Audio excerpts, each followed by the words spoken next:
well, sorry for a camera. Let's start that again. Right, sorry for the camera angle, but this is the best you're going to get. I've got a new tripod, I've got a new ring light, I'm not sure if it's making a difference, and clearly I have got no makeup on and my hair is a mess. Happy Sunday, everybody. Anyway, if you like my content, please give this video a like, a thumbs up, and consider subscribing. But anyway, this video is basically looking at what I am reading currently. So what I am reading currently. Firstly, is this lovely, lovely YA from, who is the author? David, I want to say David Armand. I hope I'm pronouncing that right. I could be wrong.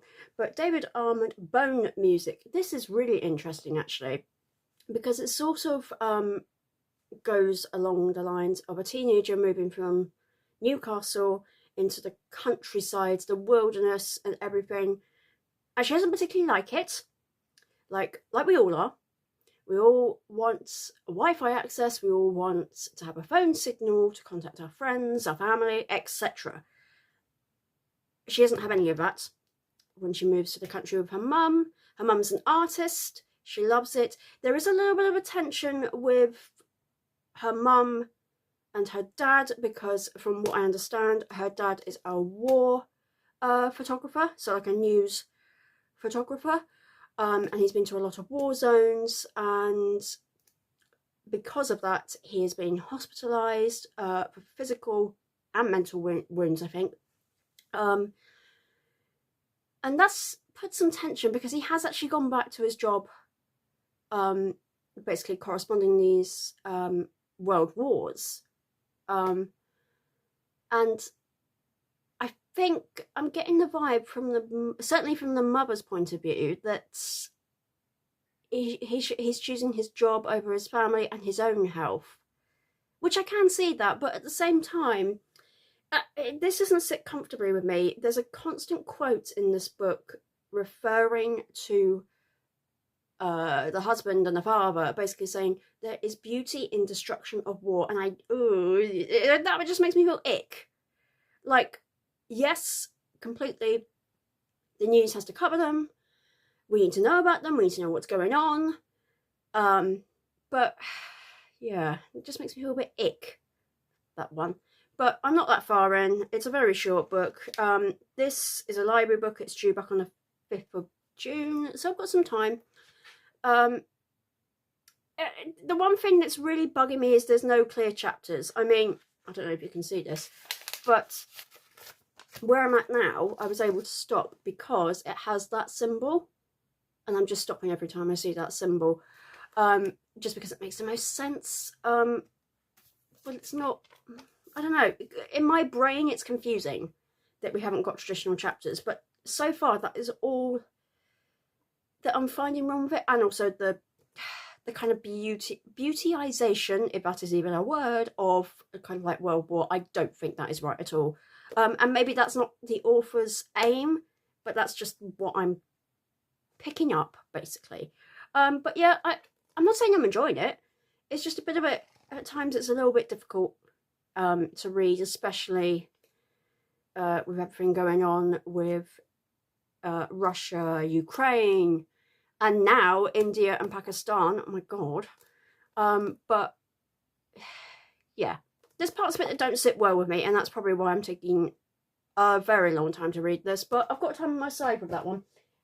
So the next book I've been reading, again, this is taking quite a while for me to read, but you'll understand why, because this was first published in 1985, and this is an old book that my dad had, I believe, that I found on a bookshelf when we're clearing out, we're moving, so we've got all that going on. There is definitely some poems in this that are like a sign of the times, basically. There's reference to race, which I do not want to repeat on camera.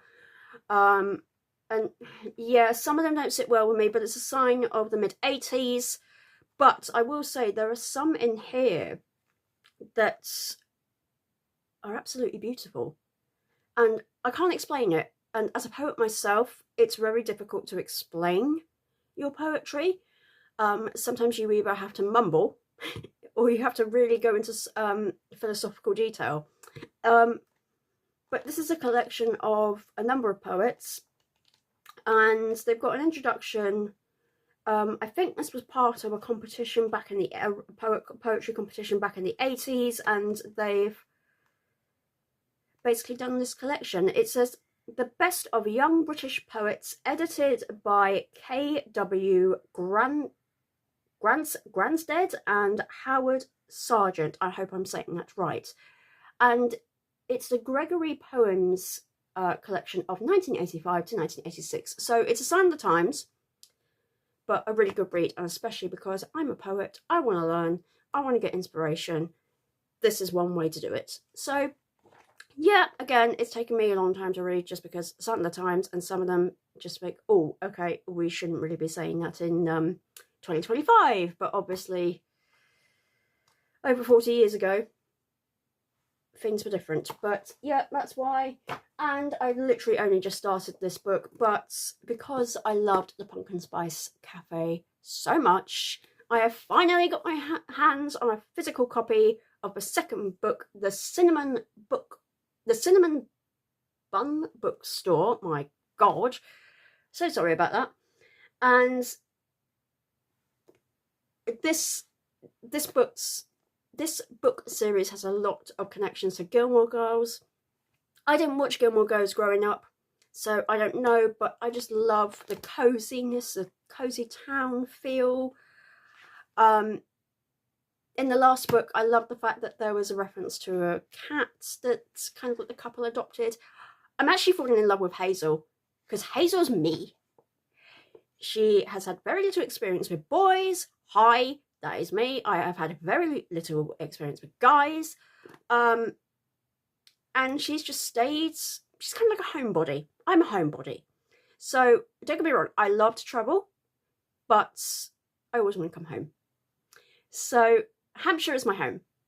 So I always want to come home to Hampshire. So when I eventually move out from my mother's place, which is not going to be anytime soon at this moment in time, is I want to stay in Hampshire. And funny enough, I was literally just having a discussion with this.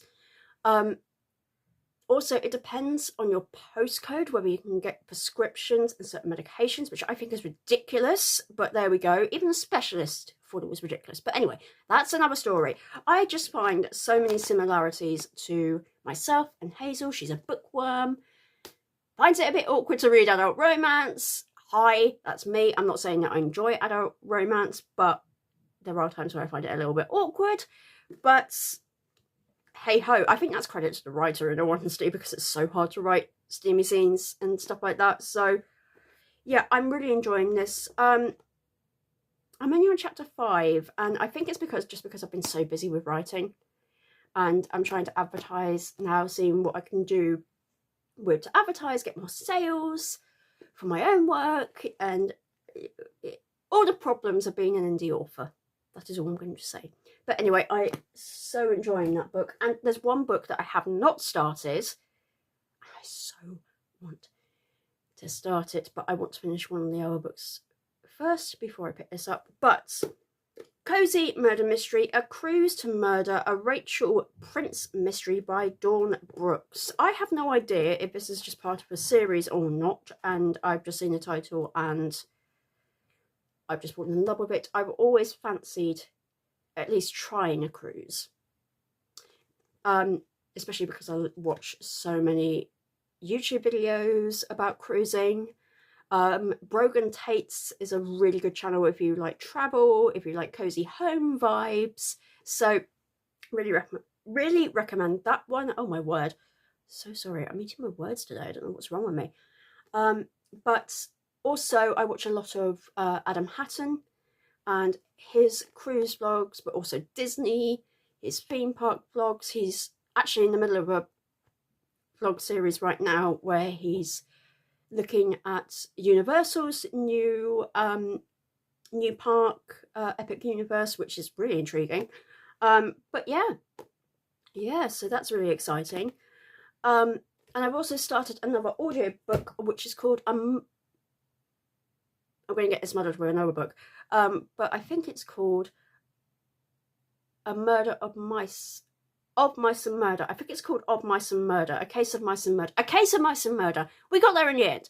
But I'm currently reading that. It is putting me off slightly that it's set before World War One. But the narrator in the audiobook, chef's kiss, they do a good job. And that is why I'm sticking with it, because I just love the narration. There are parts of this book that make me laugh out loud, and probably people look at me and think I'm absolutely bonkers. Hi. What haven't they noticed already? But anyway, that is an audiobook that I'm starting. I'm also reading quite a bit more on my Kindle. Currently at the moment, I think I've got 2 on the go at the moment, but the one that I can remember in my head is, I want to get this right, I think it's Bittersweet Surrender by Q.B. Tyler. I've only read one other book by her, and I think I'm of minority, because everyone loved Forget Me Not by her. Don't get me wrong, I enjoyed it. Would I say that I absolutely loved it? No.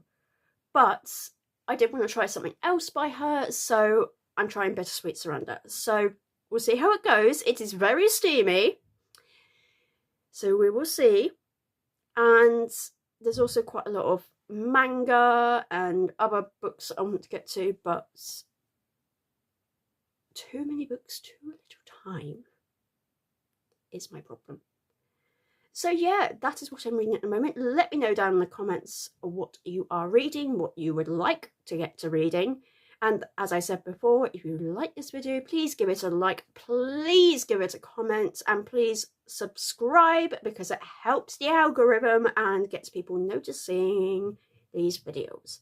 So thank you very much for watching. I'll see you soon with another video.